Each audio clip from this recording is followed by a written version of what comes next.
Welcome back to Seven Moons Astrology, where mysticism and science combine. My name is Sarah Kirby, and this is a reading for the full moon in Gemini, exact on the 7th of December at about 10:08 p.m. Central Standard Time.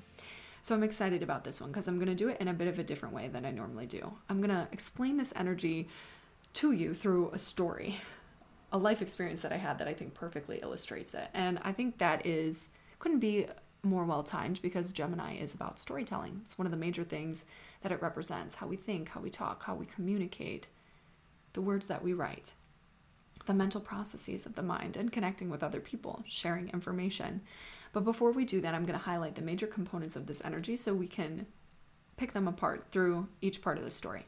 So first we have the moon conjunct Mars, perfectly conjunct Mars in the sign of Gemini. So Mars is very much a key player here when it comes to the energy. And then you've also got the sun at 16 degrees Sagittarius, and this opposition is what defines it as a full moon, the sun and the moon, 16 degrees opposing. We've also got Uranus here in aversion in the sign of Taurus. This in conjunction, the green aspect to the sun, describes two completely different energies that don't have anything in common. Sagittarius and Taurus couldn't be more different. And so there is a challenge here, or some kind of friction between the energy that we'll talk about. And then some other things that I think are relevant for this one would be the wide trine that we have to Saturn in Aquarius between the moons. So it's at 20 degrees, which is kind of wide, but still very much so in orb. So I think that is part of the story here. And then we've also got Mercury, which is important because it's the ruler of Gemini, and it's newly into the sign of Capricorn at the 1st degree. So that can give us some more information as well. So fundamentally, what I think is going on with this energy is that we are having experiences that are really stimulating. And when I say stimulating emotions, I mean anything that really charges you up. So this is anger, frustration, anxiety, empowering experiences, motivating experiences. Any of those Mars keywords conjunct the moon in Gemini, which are then stimulating or provoking us to change the way that we think, talk, or communicate. There's an impulse here to do those Gemini things, thinking, learning, talking in a new way, Mars. And it's probably the result of new information that we receive, or new ideas or thoughts that we have, or new inspirations, messages from the divine, or even people that we're connecting with in our environment that are perhaps of a greater authority on a topic than we are. That's the Saturn component. That's the Mercury and Capricorn component. But it might not be all pleasant at first. And that's because Mars is a malefic planet, and there are some qualities to this energy that are quite unexpected or sudden at the very least. That could even feel like a chaotic or disruptive or very emergency type of experience. Some people will have that.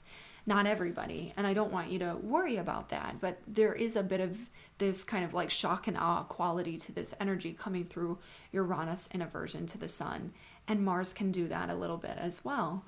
So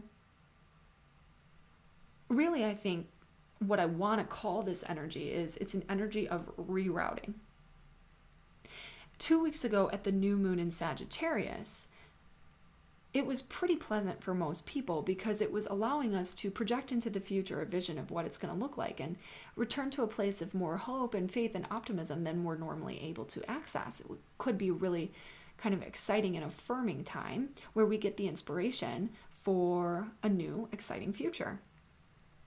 Now, at the full moon in Gemini, as we've begun to move towards that path the best that we can, we get kind of a reroute. And that's what this Mars and Gemini activity is here. The reroute helps us to address roadblocks that we've been repressing for a long time. Mutable energy has a tendency to just really move on too quickly, just repress or move on because it wants to keep flowing and it wants to keep growing and evolving and transitioning and keep moving. It cannot stop. It doesn't want to stop. So anything that attempts to hold it back or slow it down. Mutable signs tend to just repress that, avoid that, keep going. So the Mars retrograde period that we've had since late October is at a high point right now because the moon is conjunct Mars and we're about the middle of the transit.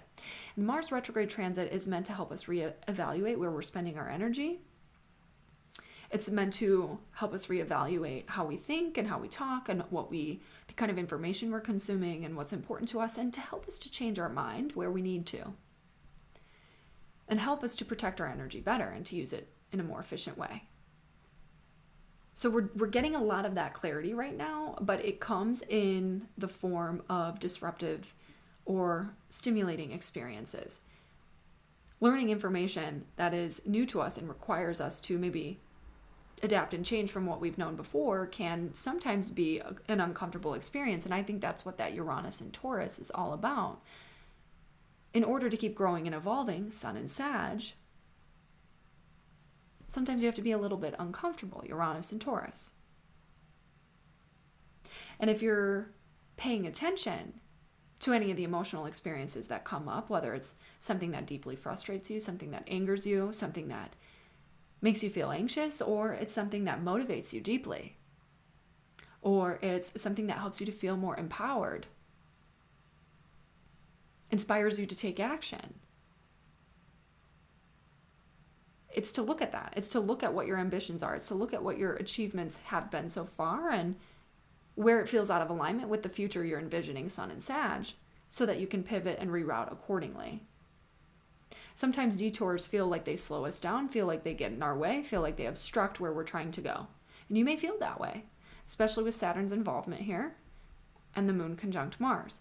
But I would challenge you to see it as a useful tool for understanding what's actually been repressed inside of you and needs to be assessed and actually looked at fully, so that you can put the structures in place that you need in order to move forward in a successful way. That's the Mercury in Capricorn. That's the Saturn conjunct the moon and Mars. So whether you are getting new information online from an authority, or working with a teacher or somebody who is older than you and has wisdom to share with you about an experience, or you're focused on creating structures to share information in a way that is more empowering and will be more successful, or you're studying something that is going to change the way you look at the long-term future of your life. That's what this moon is all about. It can be exciting, it can be stimulating, it could even be frustrating, but there are messages here coming through our environment or even our internal relationship with the divine via thought forms that help us to know, what is it that is this new way that I'm meant to be thinking or communicating, or this new way that I'm meant to be taking action, and the new way that I'm meant to connect with people in my environment.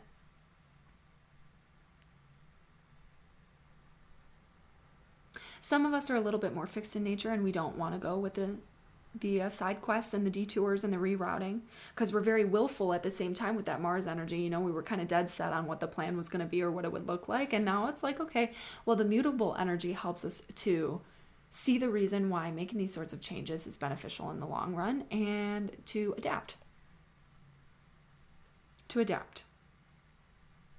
So the story of my personal life is that this past weekend, we were celebrating my birthday. I'm a Sagittarius, and I was lucky to be gifted a horseback riding experience, an adventure for my birthday. How could that be any more perfect, right? So my partner was taking me horseback riding, and it was across town. So we get in the car, Gemini, to travel across town, Gemini, to do an adventure, Sagittarius, and there were all sorts of illuminating experiences about this energy along the way. I had set an intention that morning, which I typically do for the new and full moon. Show me what this energy means so I can give an accurate reading. And the day couldn't have been more to the T exactly what this energy is all about. It's feeling like you're running up against some kind of reason or need to pivot. Things not necessarily going... things feeling a bit scattered, let's put it that way. So we get in the car to go, and it's about a 40-minute drive. Along the way, we encountered a lot of traffic, Mars and Gemini, which we were fully expecting. But people were being a bit chaotic today, Uranus and Taurus. And we almost got sideswiped like 3 times in a 40-minute drive on the way home, which was obviously unnerving and a little bit anxiety provoking. Moon and Gemini. But we got there and everything was fine. There was like a bus involved, an almost accident in an intersection, lots of people honking. It was just one of those days when you get in the car and everything is like, what is going on? Well, we get there, have a great experience, and we were late. Trine Saturn, Mercury, and Capricorn, but everything was fine. We were right on time in my world. And after that, we decided we were going to go to dinner. So we're going back across town, closer to where we live, to a restaurant. Well, they told us they didn't have any tables available. Fine. We weren't expecting to be seated right away. It would be about a 30-minute wait. And we sit down and we're waiting. No problem. But there's some waiting. Saturn, Mercury, and Capricorn. And we begin to grow a little bit frustrated because it's definitely more than 30 minutes now and no one's even come to check in with us, and we're sitting there and other people have gotten food before us that arrived after us, and so obviously we're kind of just like, okay, this is, it was growing tense. There was some tension mounting. So we decided let's just go with the flow and leave. And we went to a different restaurant and it ended up being a way better experience, and we were sat immediately and the food was delicious and it was cheaper than the other place would have been too. But on the way home, we needed to access this one primary highway by our neighborhood in order to get home. And when we got to the turn, I forgot something. Okay, before that, we were going to go to the sauna, okay, at this gym that we go to where they've got a sauna, and sometimes we like to do that to unwind after a long week.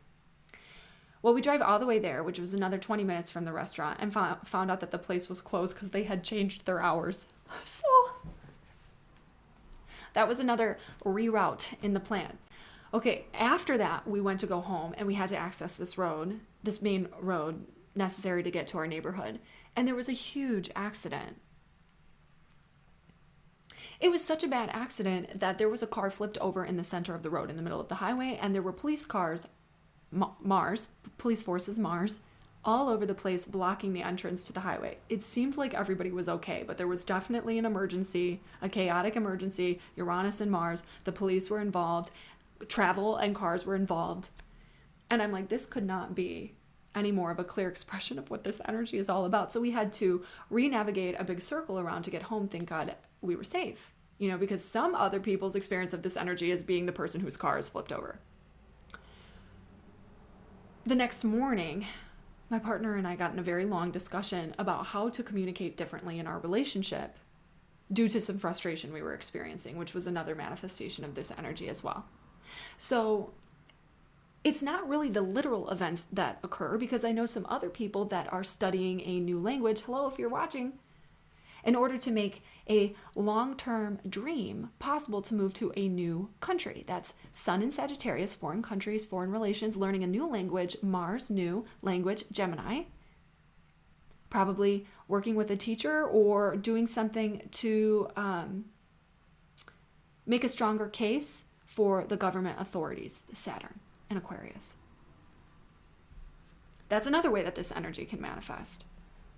So this could be as simple as you confronting a reason why you need to think differently in a new way, talk differently in a new way, study something in a new way, share information in a different way, connect with somebody in your environment that gives you messages that help you understand a way in which you can mature, a way in which you can achieve more. Those are Mars and Saturn coming together, Mercury and Capricorn. What structures do you need to have in place in order to get where you're going? And is facing this roadblock, or is facing this reason that you need to detour and reroute frustrating for some? Yes. Motivating for others? Also. An empowering opportunity, nevertheless, to see what you've been repressing or avoiding in order to move forward in a new direction that's more helpful. This is the high point of the Mars retrograde, where you can really understand, okay, that's why I've been feeling so confined, and that's why I've been feeling so like I'm striving so hard and getting nowhere, because we need to be thinking about something in a new way, or communicating in a new way, all of those things. Mars and Gemini. Doing business in a new way is also Mars and Gemini. And this is the moon that helps you figure that out. Messages, thoughts, something you read on the internet, something you read in a book, somebody that you talk to that knows a lot more about this topic or whatever it is for you. So yeah, awakening, chaotic, disruptive, frustrating, maybe. Who knows? Who knows which of those you get, right? And it's not to say, the person over here that has the inspiring and motivating experience is doing better on their life journey than the person who confronts an accident, an emergency, a chaotic experience, a frustrating or an angry experience. That's not how it works, because it has to do with the way that this full moon aspects your unique natal chart and the path that your soul is on, which you shouldn't be comparing to anybody else. So if Mars in retrograde is teaching you not to be so darn competitive and constantly comparing yourself to other people, because it hurts you in the end, okay? Because Mars retrograde pulls in some of that opposite energy, which is Venus. So it's more about taking it easy and relaxing and being in a more receptive state rather than a pushing, striving, forcing state. The story will not be forced. Mars and Gemini, the story can't be forced. So we're learning to reevaluate how we spend our energy and reevaluate how we think about the narrative we're writing in our lives. I hope this helps you. I also want to say that I think this could be kind of like a quick and fast experience for a lot of people too, because a lot of that stimulating, like quick one and done type of, fast clarity. Now my mind has changed type of thing, but that could be kind of uncomfortable too if you have a lot of fixed nature in you with that Uranus and Taurus. Something that feels comfortable and familiar might not want to be changed. But there's enough mutable energy here to support you in evolving and doing things in a new way so that you don't become stagnant. So really, despite the fact that a lot of people might talk about this energy as being bad, I really think it's kind of useful and stimulating in just the way that we need. The other thing I might share with you is that Venus is building in square to Jupiter. So Venus at the final degrees of Sagittarius, squaring Jupiter in the final degrees of Pisces. And so when the benefics come in square together, this is really an amazing opportunity to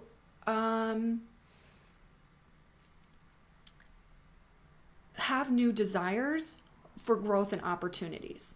So the new ways in which we're doing things or thinking about things are illuminating and opening doors for us for what the future could look like, and possibly revealing what we need to let go of and shed and allow to end, Jupiter at the anaretic degree of Pisces, what we need to move on from, Venus in Sagittarius, that's constantly moving to green pastures in order to get there and have a new set of ambitions and goals for the future.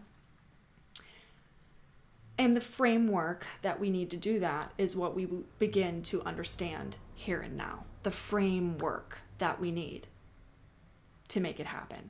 Mercury and Capricorn, Saturn and Aquarius. Okay, I'm probably just rambling and repeating myself now, which, anyway, I hope you enjoyed this video. If I have time, I think I will have time to post forecasts for this energy this week. I will do so on my Instagram at 7 Moons Astrology, just as always, for the new and full moon. So follow me there if you are interested in those.